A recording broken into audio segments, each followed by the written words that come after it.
ख्रिस्ता ठाई माझ्या प्रिय बंधू भगिनींनो, कोविड करोनाची महामारी आपण सर्वांनी अनुभवलेली आहे।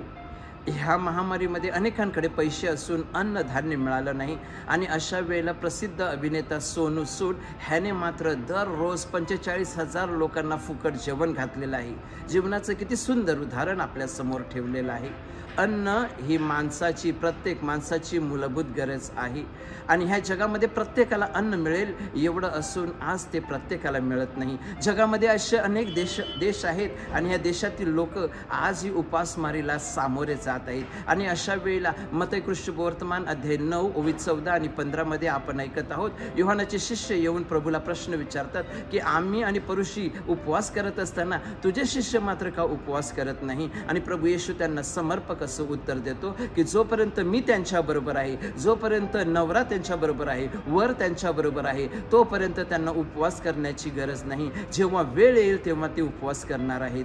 होय माझ्या प्रिय बंधू भगिनींनो, ह्या उपवास काळामध्ये अन्न वर्ज्य करणं म्हणजे उपवास नाही। अन्न वर्ज्य करत असताना त्याबरोबर आपल्यात असलेल्या नकारात्मक वृत्ती, नकारात्मक विचार जे आहेत ते काढून द्यायला हवेत आणि चांगल्या गोष्टी करणं म्हणजे उपवास आहे। उपवास करणं म्हणजे जेवणामध्ये बदल नाही तर जीवनामध्ये बदल आहे। उपवास करणं म्हणजे फक्त उपवास करणं नाही तर उपवासाबरोबर उपासना देखील करणं, म्हणजेच उपवासाचा हेतू स्पष्ट असायला हवा।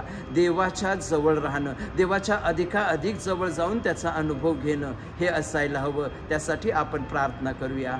आमेन।